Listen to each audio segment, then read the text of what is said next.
여기입니다. 밑에를 누르면 화면에서 넘어갑니다. 네, 안녕하세요. 저는 대니 컨설턴트 그리고 허벌라이프 사업자 유아선입니다. 오늘 여기서 제 소개를 하게 됐어요. 소개를 할 것도 없지만 지금부터 제 이야기를 해보겠습니다. 저의 전직은 간호사였습니다. 서울에 있는 모 의료원에 2000년도에 입사를 했고 한 18년 정도 일을 했어요. 그래서 사진에 보면은 가운이 조금씩 바뀌어요. 손흥민 보이시죠? 네. 손흥민이 2017년도에 팔이 골절이 돼가지고 저희 병원에 오셔가지고 그때 가보로 남기기 위해서 사진을 이렇게 찍었습니다. 네. 그러고 나서 저희가 이렇게 보면은 이렇게 옷이 많이 바뀐 걸 보여요. 그만큼 제가 또 보면 많이 일했더라고요. 일하면서 보람도 있었고 그리고 괜찮은 선후배들도 있어가지고 신나게 일했고요. 또 연봉 또한 괜찮았어요. 근데 교대 근무라는 육체적인 힘듦과 생사가 오가는 곳에서의 긴장감 그리고 죽음 기타 여러 가지 것들을 저를 힘들게 했습니다. 한번 저희 신랑이 그러더니 요새 웃지를 않는다고 말이 없어졌다고 병원에서 열심히 일하고 오면 집에 오면 아무것도 하기 싫었거든요. 너무 힘들어서 제가 18년 만에 이제 병원에 휴직기를 내고 이제 공기 좋은 용인으로 이사를 옵니다. 그래서 용인으로 와서 이제 우연히 들어간 이제 클럽이 있었는데 거기서 제가 우문식 정은수 사장님을 만나게 돼요. 그곳에서 유전자 검사 얘기를 듣습니다. 너무 신기했어요. 재밌는 검사네? 이번에 나에 대해서 제대로 알 수 있겠다 생각했죠. 얼마 후에 검사 결과 설명을 들었습니다. 고혈압일 거라고. 제가 고혈압 가족력이 있거든요. 생각했는데 고혈압 주의가 나오면서 나는 고혈압에 걸릴 수도 있어가 아니라 난 고혈압에 걸리는구나라고 유전자가 말해주는구나라는 걸 알게 됐습니다. 가족력이라는 게 어찌 보면 되게 모호해요.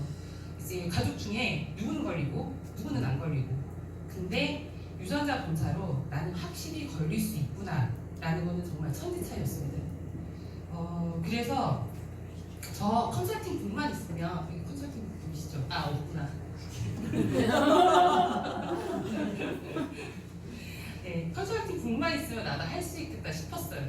어차피 병원에서도 의사들도 과별로 매뉴얼북이 있고 간호사들도 매뉴얼북이 있으니까요.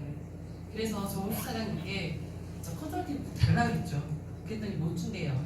그래서 DNA 컨설팅 공부를 해야 된대요. 일단 공부를 했습니다. 공부하면서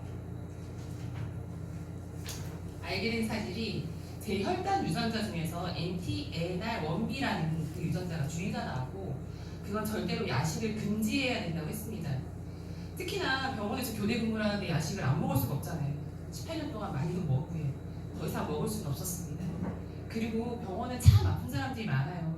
병원 가면 아픈 사람들이 얼마나 많은지 병원에서 일하면서 환자 보호자분들께서 이렇게 아플 걸 미리 알았으면 얼마나 좋았을까. 그리고 이런 건 어떻게 예방하는 거냐고 질문을 받곤 했습니다. DNA 컨설턴트 공부를 하면서 이거야말로 제대로 예방해 줄 수 있겠다라는 확신이 들었습니다. 그래서 휴직도 끝나게 됐고 결심했죠. 2019년도 말에 병원을 사직하게 됩니다. 그리고 2020년 부산 스펙타클러에 참여하게 됩니다. 그곳에서 제가 제품의 우수성을 더 알게 됐고 사업자 마인드까지 배울 수 있었습니다. 그리고 그때 루이스 이그나로 박사님 오셨던 거 혹시 기억나세요? 네, 그때 루이스 이그나로 박사님도 만나게 됩니다. 그리고 제가 그때 당시 스펙타클러에서 한 메모 중에서 제가 좀 가지고 왔어요. 그때 배운 게 비즈니스의 기본 원칙 1번 제품이 되라 2번 유지, 복제, 대체를 해라 업그레이드를 해라 3번 사실과 의견을 구별해라 4번 합령부터 시작된다 그리고 제일 중요한 말 그만두면 빵이다 이렇게 말씀하셨거든요. 이게 참 기억이 많이 남더라고요. 그리고 제가 이제 그러고 나서 코로나가 오게 되죠. 모든 걸 뭉치게 했던 코로나가 오게 됩니다. 그러다가 작년 가을 아주 감사하게도 클럽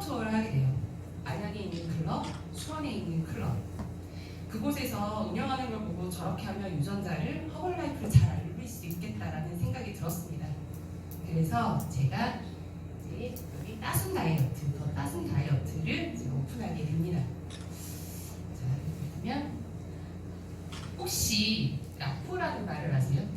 이게 라포라는 말이 영어 사전에서는 친밀한 관계, 그리고 간호학 대사전에서는 의료 스태프와 환자나 가족 간의 상호 양화, 의지의 소통이 되어 신뢰 관계가 맺어지는 것.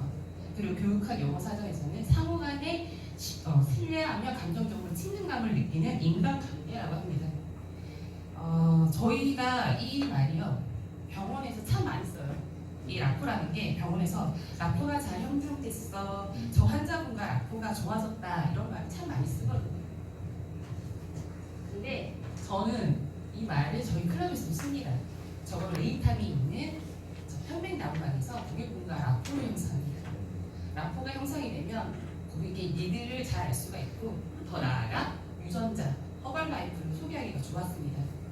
그게 바로 아양 클럽 투어시 그 편백나무관에서 역사가 이루어진다는 회장님의 말씀이었습니다. 아직 제대로 한 지는 2달 정도 됐고, 뭐 수입이라고 할 것도 없지만 고객분들이 체험을 하면 대부분 등록을 하시고, 그리고 물론 고객분들과 라포를 형성하고 있습니다. 전 이곳에 오시는 고객분들이 몸과 마음이 힐링되고 유전자 검사를 통해 자신을 알게 되고, 아울러 허벌라이프를 알게 되어 허벌라이프 고객 매니아 사업자까지 될 수 있도록 원하고 바라고 기도합니다. 감사합니다.